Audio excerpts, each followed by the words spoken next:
Créateur du ciel et de la terre. Créateur du ciel et de la terre.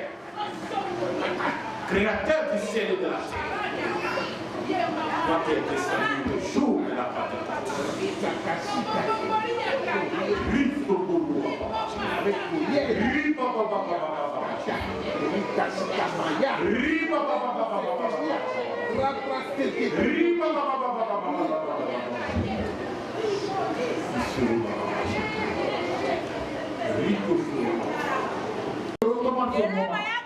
Je te recommande ce moment.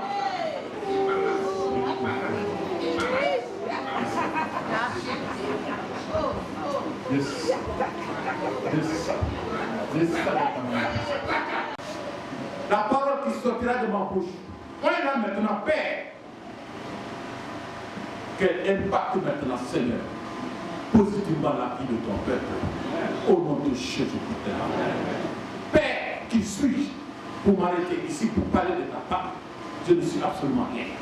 J'ai besoin de ton support, j'ai besoin de ton aide, j'ai besoin de ta sécurité. Descends maintenant, Seigneur, et délivre ma âme. Donne-moi le pouvoir de la communication. Je te le demande avec supplication, au nom de Jésus-Christ. Amen. Seigneur, je te dis merci. Saint-Esprit de Dieu, je te dis merci. Dieu de gloire, je te dis merci. C'est au nom de Jésus que j'ai. Asseyons le confort.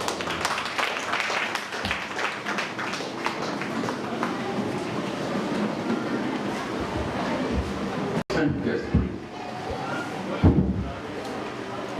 j'enseigne le Saint-Esprit.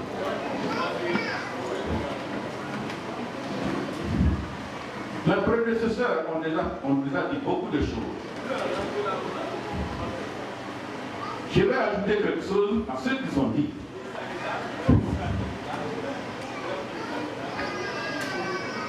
Le Saint-Esprit de Dieu, c'est l'énergie divine qui maintient le chrétien dans le domaine parfait de Dieu. C'est l'énergie qui maintient le chrétien dans le plan parfait de Dieu. Il avait été promis par le Seigneur Jésus-Christ à ses disciples avant qu'il ne monte même vers le Père. Il dit, je vous enverrai le consolateur. Je vous enverrai le consolateur. C'est seulement le jour de la Pentecôte que cette promesse fut accomplie. Environ 120 disciples furent remplis du Saint-Esprit. Furent remplis du Saint-Esprit. Ils ont commencé à parler de différentes langues, selon ce que l'Esprit leur donnait à s'exprimer. Donc l'arrivée du Saint-Esprit, la troisième personnalité divine, a annoncé le départ de la timidité. Quand le Saint-Esprit est venu, il a annoncé le départ de la timidité. Il a annoncé l'assouplissement spirituel. Il a annoncé les productivités dans la vie des disciples. Avant que le Saint-Esprit ne vienne, les disciples étaient improductifs. Mais c'est quand le Saint-Esprit est venu, alors il a mis fin à cette improductivité dans la vie des disciples. C'est pourquoi à la fin du message de Pierre, la Bible dit environ 3000 âmes se sont converties. 3000 âmes crurent et s'ajoutèrent aux disciples. Combien avons-nous besoin aujourd'hui de gagnants d'âmes? Combien avons-nous besoin de gagnants d'âmes aujourd'hui? La différence est nette parmi les croyants. Cependant, le croyant le plus ordinaire peut devenir efficace, peut devenir dynamique dans le domaine de l'évangélisation quand le Saint-Esprit habite en lui.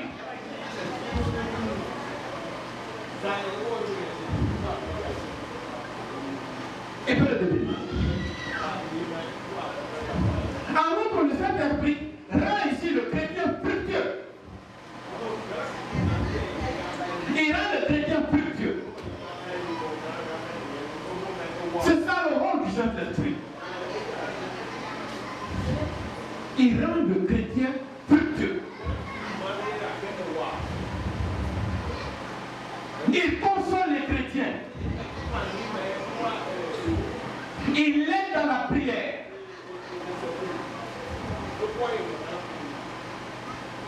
Nous allons partir dans les Écritures.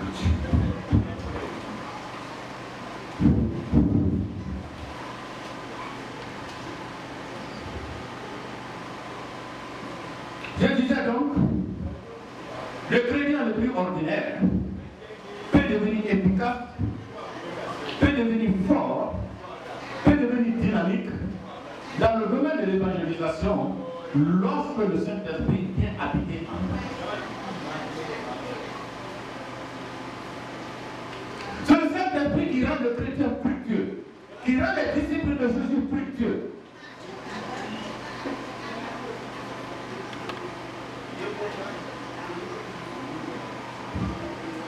Gloire à Dieu.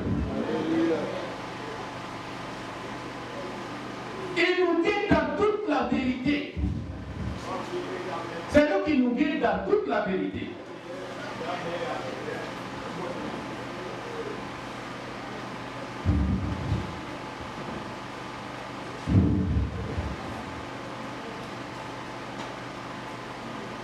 Nous allons partir. Ça, c'est l'un des rôles. Il nous guide dans toute la vérité. Il nous sanctifie. Nous allons partir dans 1 Corinthiens chapitre 6, le verset 11. 1 Corinthiens chapitre 6, le verset 11. Verset 11. Le chapitre 6 de 1 Corinthiens, verset 11. Et c'est là ce que vous étiez quelques-uns d'entre vous.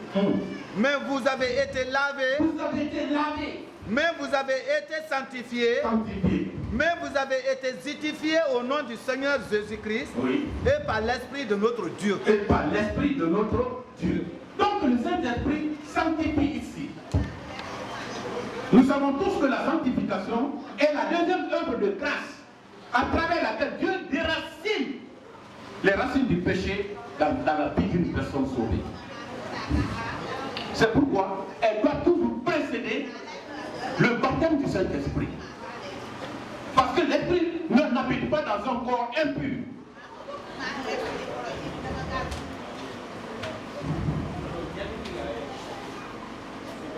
Il opère des miracles.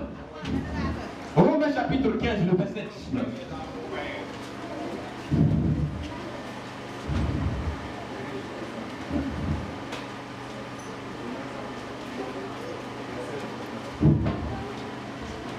Amen. Amen. Le verset 19 dit: car la puissance des miracles et des prodiges, par la puissance de l'Esprit de Dieu, ainsi depuis Jérusalem et les pays voisins jusqu'à Illustrie, c'est abandonné, répandu l'évangile de Christ.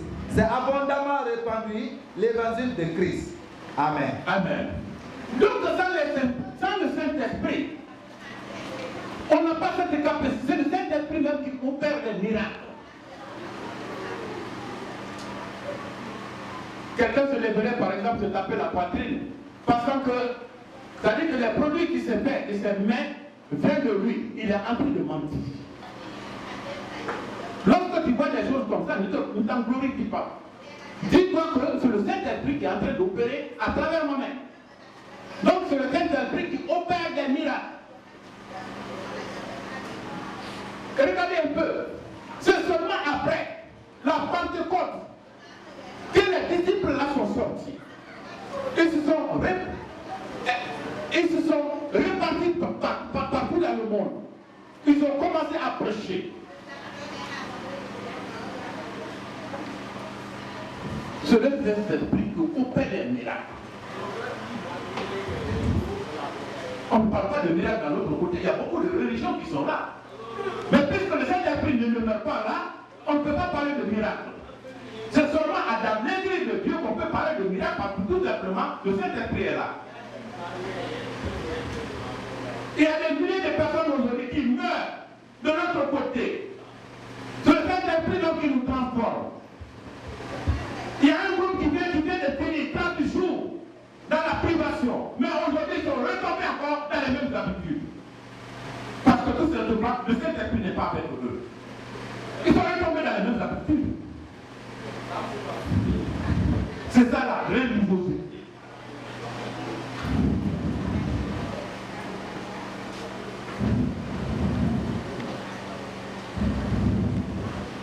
Voilà, Dieu. Le Saint-Esprit confère les dons. 1 Corinthiens chapitre 12, verset 5-10. Le pasteur en a suffisamment parlé dans l'école du dimanche.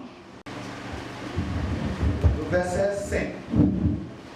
Diversité de ministères, mais le même Seigneur. Diversité d'opérations, mais le même Dieu qui opère tout en tous. Or, à chacun, la manifestation de l'Esprit est donnée pour l'utilité commune. En effet, à l'un est donné par l'Esprit une parole de sagesse, à un autre une parole de connaissance selon le même Esprit, à un autre la foi par le même Esprit, à un autre le don de guérison par le même Esprit, à un autre le don d'opérer des miracles, à un autre la prophétie, à un autre le discernement des esprits, à un autre la diversité des langues et à un autre l'interprétation des langues. Un seul et même esprit opère ces choses, les distribuant à chacun en particulier comme il veut. Amen. Donc, tous les dons qui existent au sein d'une église, au sein de l'église, c'est le Saint-Esprit qui distribue. C'est le Saint-Esprit qui nous les donne. Que personne ne se glorifie. Pendant que Dieu passe par lui pour opérer quelque chose. Non. C'est le Saint-Esprit qui donne.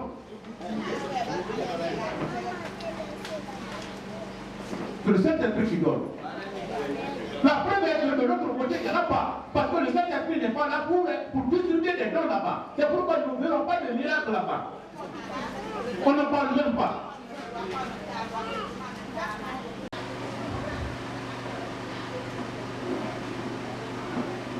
Acte chapitre 9, le verset 31. Acte chapitre 9, le verset 31.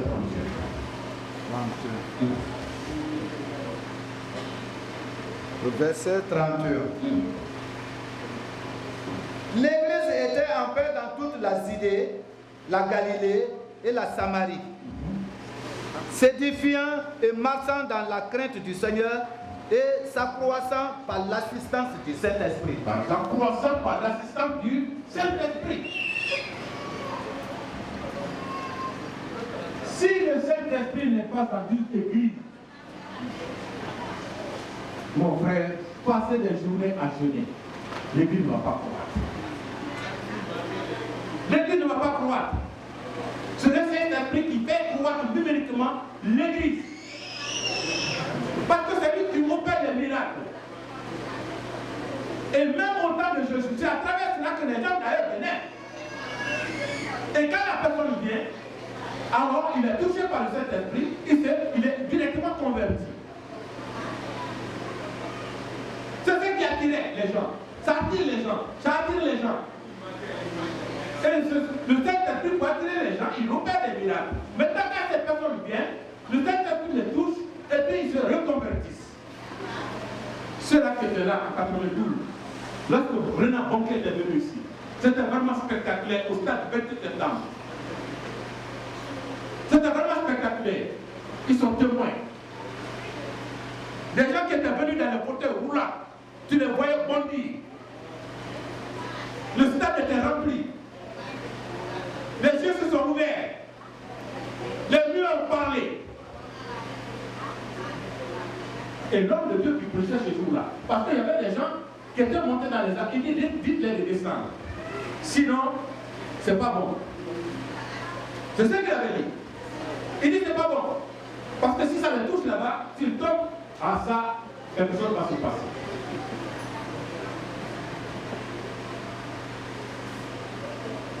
L'Esprit de Dieu, c'est lui qui croit, c'est lui qui attire les gens.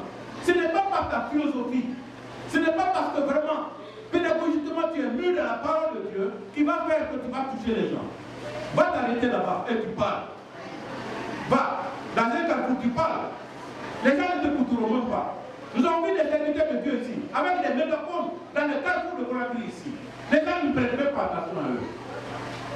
Parce que le Saint-Esprit n'est pas là.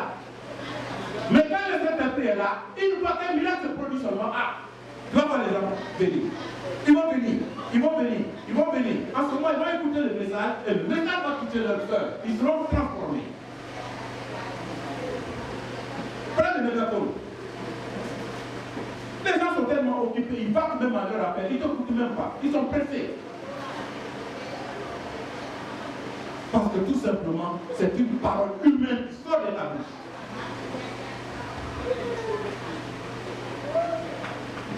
Gloire à Dieu.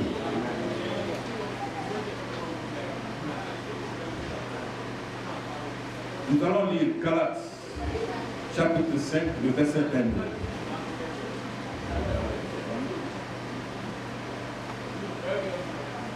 Le fruit de l'esprit, c'est l'amour, la joie, la paix, la patience, la bonté, la bienveillance, la foi, la douceur, la maîtrise de soi. La maîtrise de soi. Amen. Ce Saint-Esprit, ça c'est le fruit du Saint-Esprit. Ce Saint-Esprit qui nous donne tout cela. La maîtrise de soi. Mes frères, chacun connaît son passé. Chacun de nous connaît son passé. Comment nous étions au dehors avant que nous venions ici?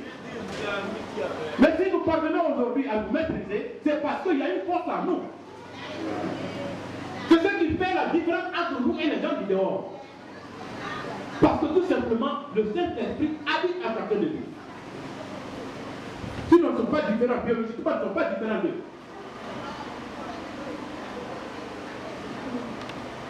On cassait des centaines de billets dans les cabarets.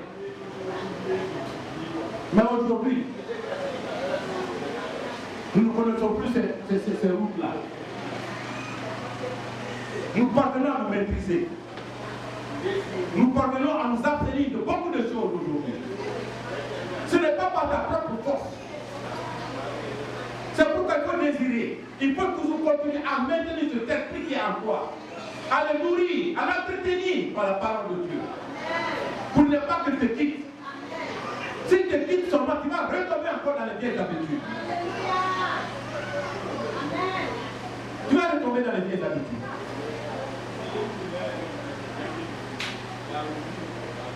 C'est lui qui nous donne la tempérance, la fidélité, l'amour. L'amour dans le monde est généralement fondé sur le matériel. Est fondé sur le matériel. Il y a des personnes qui me rendent visite que je ne veux même pas le transport. Parce que nous sommes des frères dans la foi. Nous nous aimons mutuellement. Ils ne viennent pas pour que je leur donne quelque chose. Et je ne vais pas se dire pour que je leur donne quelque chose à l'échange. C'est ça l'amour mutuel. Et c'est le Saint-Esprit qui nous donne cela.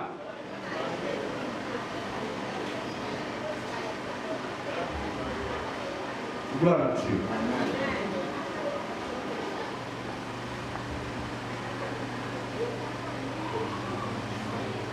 Le Saint-Esprit nous délivre. Nous allons dire quelque chose, une histoire, bien que ce soit dans l'Ancien Testament. Et il nous donne le courage à ne pas fléchir, à ne pas céder à la tentation. C'est le Saint-Esprit qui nous donne cette force-là. Une fois que nous lions une amitié indéfectible avec notre Dieu, il nous rend forts. Quelle que soit la tentation qui va résister. Lisez-moi Daniel.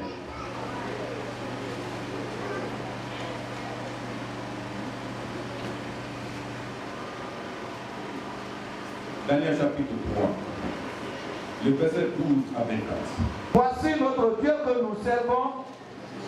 Et ces hommes, Sadrach, Meshach et Abed-Nego, tombaient liés au milieu de la fournaise ardente. Alors le roi Nabuchodonosor fit effrayer et se leva précipitamment. Il prit la parole et dit à ses conseillers: n'avons-nous pas jeté au milieu du feu 3 hommes liés? Il répondit au roi: certainement au roi. 25. Il reprit et dit: eh bien, se voient 4 hommes sans lien qui marchent au milieu du feu et qui n'ont point de mal. Et la figure du 4e ressemble à celle d'un fils de Dieu. Amen. Amen. Quelqu'un qui n'est pas habité par l'Esprit de Dieu ne peut pas répliquer l'ordre d'un roi. Ne peut pas. Ne peut pas refuser l'ordre que lui donne un roi. Quelqu'un qui n'est pas habité par l'Esprit de Dieu. Quelqu'un qui n'est pas lié, qui n'a pas fait avec le Seigneur une amitié indéfectible, ne peut pas répondre comme ça à un roi. Il ne peut pas. L'histoire que nous venons de lire, je m'avais vous dit, mon frère, le chrétien qui est convaincu de sa destination ne peut jamais se laisser distraire par quoi que ce soit. Par quoi que ce soit.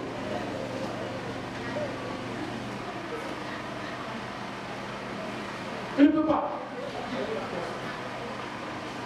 Chacun connaît l'histoire là déjà. Un roi qui fabrique dans une moule un dieu et qui place dans une vallée, il demande à tout son peuple de venir s'agenouiller devant cette statue pour l'adorer. La Bible dit, parmi ces gens, il y avait 3 jeunes hébreux. Ils connaissaient leur destination. Ils savaient qui ils sont.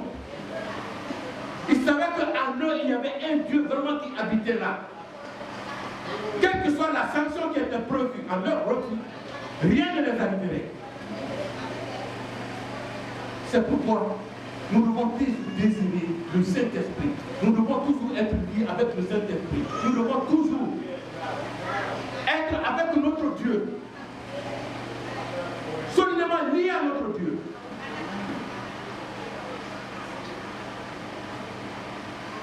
Alors les jours furent fixés.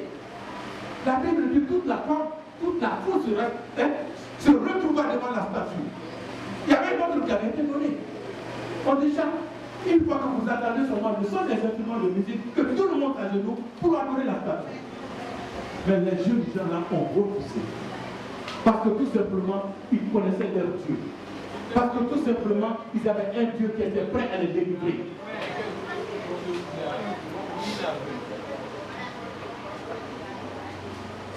Ils ont affronté toutes les tentations, mais ils ont été victorieux sur toutes ces tentations parce que tout simplement ils voulaient plaire à leur Dieu. Il doit être ainsi pour toi, ainsi pour moi.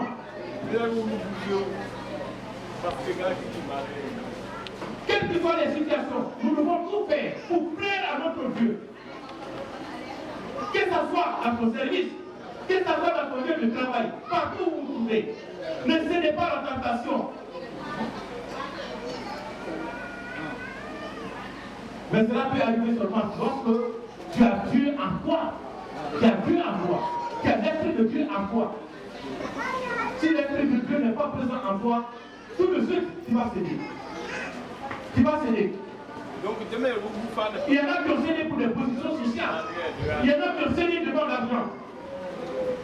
Il y en a qui ont cédé dans leur village, sous l'intérêt des parents. Ils sont retombés dans les vieilles habitudes. Allez au chemin des montagnes pour adorer encore les montagnes. Mais quelqu'un qui a l'esprit de Dieu en lui, quel que soit l'influence des parents, il ne le fera pas. C'est pourquoi Jésus a dit, il dit, je ne suis pas venu avec la paix. Je suis venu diviser, séparer le Père et le Fils et le Père, la fille et la mère.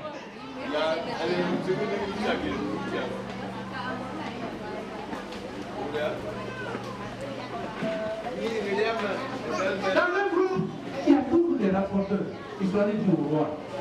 Et il y a des gens parmi nous qui ne tiennent même pas compte de tes ordres là. Ils ont refusé d'adorer. Le roi était furieux. Et dit, et puis ceux-là à qui a donné l'administration de la province de Babylone, c'est eux qui sont en train d'agir comme ça, à ton endroit. Ils refusent d'adorer tes dieux.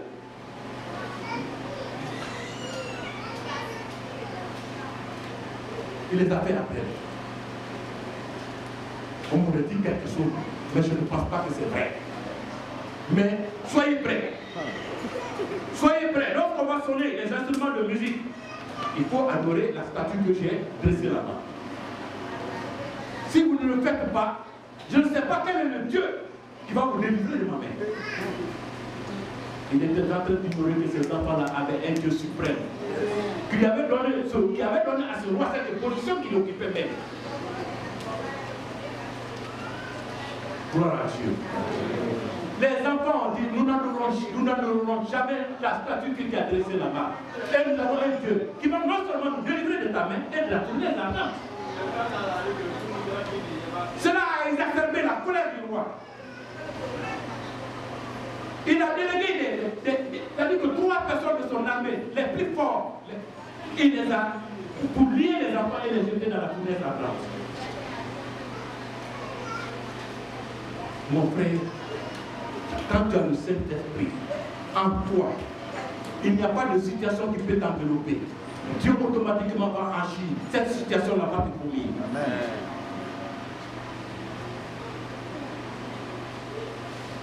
Abukhadnezzar s'est levé. Il dit, mais n'avons-nous pas jeté 3 personnes dans la fournaise? On dit, mais oui. Il dit, non, je vois 4 personnes. Je vois 4 personnes. Ce n'est plus 3 personnes, mais 4 personnes qui marchent dans le feu. Et ils n'ont même pas de bande.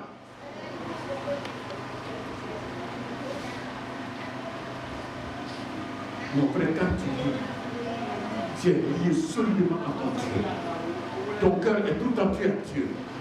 Quelle que soit la situation, qu'elle vienne de la gauche, qu'elle vienne de la droite, qu'elle vienne vers ton dos ou devant toi, mon frère est arrivé à jamais. Parce que le Dieu est là. Il a fait regard sur toi. Il est prêt pour te sauver. Mais la condition que tu l'acceptes, qu'il soit toujours présent dans ta vie, que tu ne veuilles pas.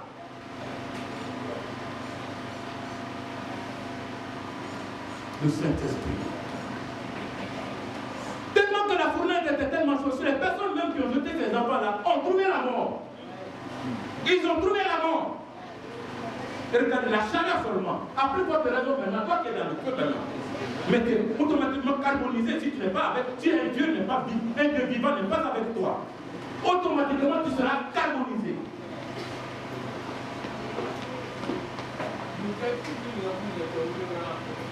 Tu seras carbonisé. Il dit sortez. Les enfants sont sortis. Ils ont commencé même à regarder leurs cheveux. Même un seul cheveu de leur tête n'a même pas coupé. On ne sentait même pas l'odeur de la flamme maintenant sur les enfants là. C'est ton Dieu seul qui peut faire ça pour toi. Lorsque tu es solidement lié à lui, lorsque tu vis avec lui une amitié vraiment franche, il peut te protéger dans des situations pareilles. Gloire à Dieu. Le Saint-Esprit nous délivre. On va lire encore une autre histoire. Jonas.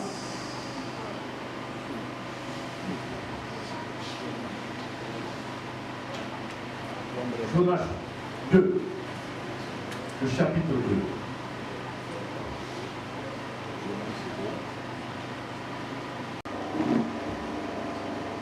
Dieu avait dit à Jonas d'aller à Ninive. Parce que ce peuple était vraiment à l'abomination. D'aller leur parler. Il a refusé. Il s'est détourné de cette mission pour aller cette fois-ci à Tasse. Il dit, je vais m'éloigner de la face maintenant de l'Éternel. Qui peut se cacher de Dieu? Qui peut se cacher de Dieu?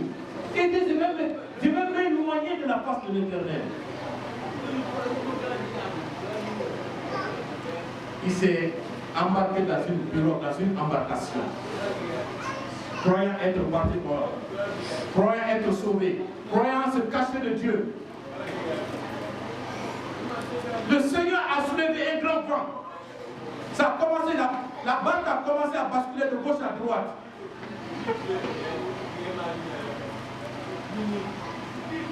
Elle avait même tendance de s'enfoncer. Les gens avaient peur. Il est descendu au fond de la barque et s'est mis à même endormi. Ils ont commencé à vider même la barque pour qu'elle devienne légère. Mais la solution n'était pas ça.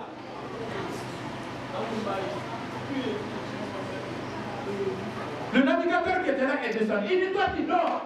Tu ne sais pas le problème qui nous est arrivé comme ça. Et réveille-toi. Ils ont demandé de faire même un tir au soir. De qui vient maintenant ce malheur? Le sort est tombé sur lui. On dit, mais quelle est ta relation avec Dieu? Il a donné ses explications. C'est de toi alors nous vient ce malheur. Que devons-nous faire pour que cette marée-là se calme à notre endroit? Il dit, jetez-moi. C'est pourquoi certaines doctrines se disent que quelqu'un qui est réellement sauvé, qui est né de nouveau, qui est très difficile qu'il se perde. Il y a certaines doctrines qui soutiennent cela. Lorsqu'il lit l'histoire de Jonas, on l'a jeté. Il se disait que même, je suis sauvé, c'est fini. Je ne l'ai même plus. La mission que le Seigneur m'a confiée, je n'ai plus accompli cette mission-là. Mais la Bible dit, le Seigneur a ordonné à un poisson de l'avaler. Le Seigneur a ordonné au poisson d'avaler Jonas. Certainement, le poisson aussi était content. Pour dire que ça fera une semaine pour moi. Je n'ai plus besoin de chercher maintenant le pouvoir. Le poisson aussi était content. Il était dans la joie. C'est fini. Je ferai 2 semaines maintenant, je n'aurai pas besoin de pitance. J'ai déjà ma proie. Avant que celle-ci ne pourrit dans mon ventre, je peux faire 2 semaines au moins sans recherche.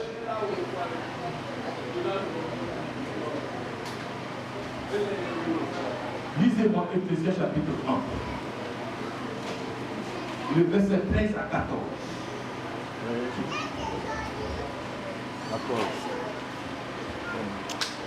Ecclésiaste chapitre 30. 13, 14. 13, 14.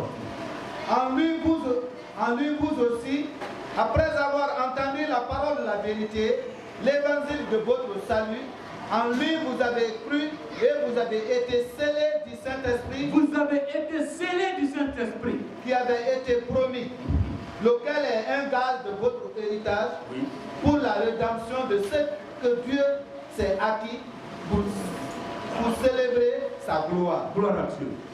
Donc cette eau insondable qui se trouvait dans le ventre maintenant, dans le ventre de Jonas, a commencé à basculer. Parce que c'était le Saint-Esprit, c'était l'Esprit de Dieu, a commencé à basculer. Cette eau insondable, cette eau vive qui est le Saint-Esprit, a basculé dans le ventre de Jonas. Jonas aussitôt a crié, il dit, l'Éternel sauve-moi. Quand tu es scellé par le Saint-Esprit, tu ne peux pas te perdre. Ce n'est pas n'importe quelle situation qui peut l'envelopper comme ça. Ce n'est pas n'importe quelle situation. N'importe quelle situation ne peut pas t'envelopper comme ça et que tu restes là-dedans. L'Éternel a ordonné au poisson. Il dit, va le vomir. Va le vomir. Une fois qu'il s'est répandu seulement, l'Éternel a ordonné au poisson d'aller le vomir. Le poisson est parti.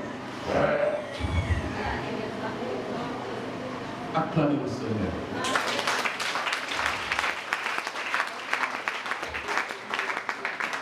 Jonas a été vomi. Mon frère, ma soeur, je ne vois pas si réellement tu es réellement scellé par le Saint-Esprit. Je ne vois pas ce problème qui veut t'envelopper et que tu restes. Et que tu ne t'en sortes pas. Il n'y a pas ce problème-là. C'est pourquoi il faut désirer le Saint-Esprit. Il faut que le Saint-Esprit habite en toi. Il faut te laisser sceller par le Saint-Esprit. malédiction qui va t'envelopper. Dieu va l'ordonner tout de suite de te vomir. Il dit vomis-le, c'est mon enfant. Il va le faire.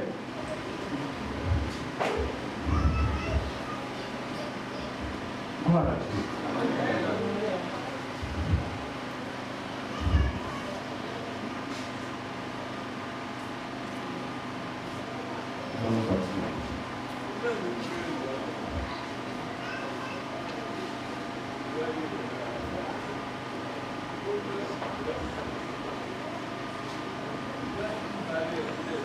Nous allons mentionner quelques aspects du ministère du consolateur dans les passages suivants. Dans ces passages suivants, on va les lire rapidement. Jean 16, verset 13. Rapidement. Jean 16, 13. Jean 16, 13. Le verset 13 dit: quand le consolateur sera venu, l'esprit de vérité, il vous conduira dans toute la vérité. Car il ne parlera pas de lui-même, mais il dira tout ce qu'il aura entendu et il vous annoncera les choses à venir. Amen. Amen. Tu vas lire encore Actes chapitre 1, le verset 8. Acte 1, 8. Verset 8. Mais vous recevrez une puissance. Le Saint-Esprit surviendra sur vous et vous serez mes témoins à Jérusalem, dans toute la Judée, dans la Samarie et jusqu'aux extrémités de la terre. Maintenant, Actes chapitre 16. Actes 16, oui. le verset 16 à 31. Verset 16 À 31. à 39. Comme nous allions au lieu de prière, une servante qui avait un esprit de python et qui, en devenant procurait un grand profit à ses maîtres, vint au devant de nous. 17. Et se mit à nous suivre. Paul et nous, elle criait: ces hommes sont les serviteurs du Dieu très haut, et ils vous annoncent la voie du salut. Elle fit cela pendant plusieurs jours. Paul, fatigué, retourna et dit à l'esprit: je t'ordonne au nom de Jésus-Christ de sortir d'elle. Et il sortit à leurs mains. Les maîtres de la servante, voyant disparaître l'espoir de leur gain, se saisirent de Paul et de Silas et les traînèrent sur la place publique devant les magistrats. Ils les présentèrent au prêteur en disant: ces hommes troublent notre ville. Ce sont des îles qui annoncent des coutumes qu'il ne nous est permis ni de recevoir ni de suivre. À nous qui sommes romains. 22. La foule se souleva aussi contre eux et les chrétiens, ayant fait arracher leurs vêtements, ordonnèrent qu'on les batte de fer. Après qu'on les eut chargés de coups, ils les jetaient en prison en recommandant aux geôliers de les garder sûrement. 24. Le geôlier, ayant reçu cet ordre de les jeter dans la prison intérieure et leur mit les ceps aux pieds. Vers le milieu de la nuit, Paul et Silas priaient et chantaient les louanges de Dieu. Et les prisonniers les entendaient. Tout à coup, il se fit un grand tremblement de terre, en sorte que les fondements de la prison firent ébranler. Au même instant, toutes les portes s'ouvrirent et les liens de tous les prisonniers furent rompus. Le geôlier se réveilla et lorsqu'il vit les portes de la prison ouvertes, il tira son épée, allait se tuer, pensant que les prisonniers s'étaient enfuis. Mais Paul s'écria d'une voix forte: ne te faites point de mal, nous sommes tous ici. Alors le geôlier, ayant demandé de la lumière, entra précipitamment et se jeta tout tremblant aux pieds de Paul et Silas. Il les fit sortir et dit: Seigneur, que faut-il que je fasse pour être sauvé? Paul et Silas répondit: crois au Seigneur Jésus et tu seras sauvé, toi et ta famille. Gloire à Dieu. Amen. Imaginez un peu les boutiques qui se trouvent le long des routes de la ville de Conakry.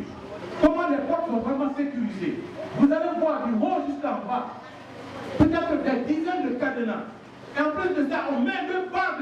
commencer pour pouvoir assurer la sécurité de la porte. Imaginez un peu. Paul et Pierre étaient dans un tel cachot. Ils étaient dans un tel cachot. Parce que le jeune qui était là, on lui avait confié une responsabilité. S'il manquait d'assumer cette responsabilité, c'est sa vie qui... Il allait perdre sa vie. Il allait perdre sa vie. Alors, il a solidement lié ces personnes-là. On les a mis même des chaînes aux pieds. On les a mis des chaînes même aux mains. On les a jetés dans la prison et hermétiquement fermés. La Bible dit, au milieu de la nuit, ils ont commencé à louer le Seigneur. Ils ont commencé à louer le Seigneur. Une puissance a quitté dans les cieux, qui est plus forte que les missiles qu'on vous en parle maintenant dans ce monde-là, et qui est descendue sur le bâtiment. La Bible dit, tous les cadenas se sont cassés. Tous les cadenas se sont cassés. Les portes sont brisées. Les chaînes, les prisonniers qui étaient là, les chaînes ont été rompues. La puissance du Saint-Esprit. La puissance du Saint-Esprit. Mon frère, si on vous arrête injustement, une situation qui veut vous envelopper injustement, mon frère, le Dieu des cieux est là. C'est pourquoi il faut rester attaché indéfectible à l'esprit de Dieu. Aussitôt Dieu va relâcher son esprit. Et cette situation-là va évoluer. Les cadenas vont se casser, les portes vont se casser, les fondations vont se briser. Et tu vas sortir, c'est un sort. Jamais fini.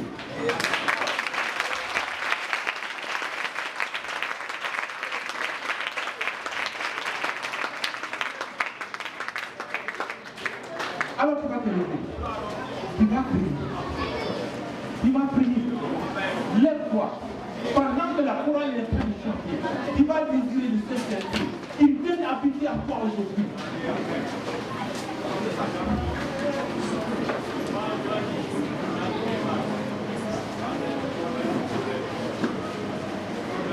Invite maintenant le Saint-Esprit. Invite-le. La chorale. Esprit Saint de Dieu.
Nous te remercions pour tout ce que tu as fait parmi ce peuple merveilleux.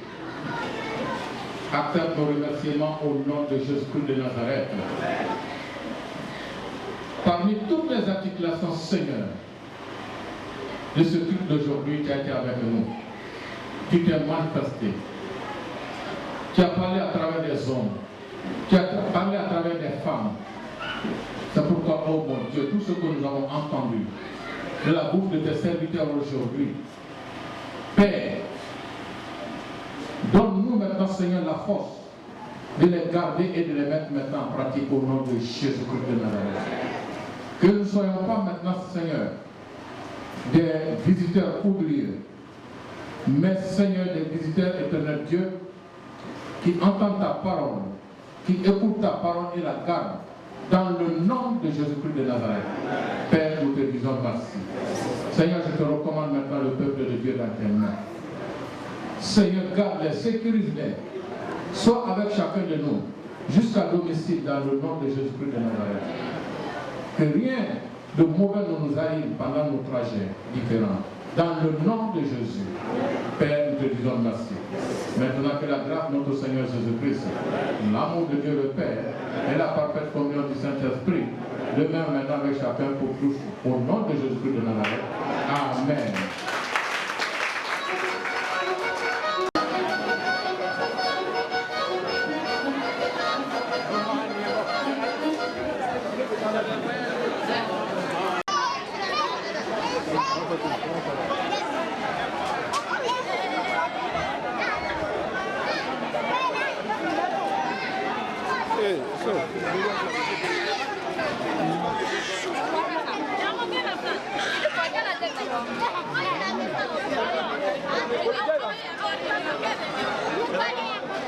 Alors c'est moi où je vais faire, c'est moi où je vais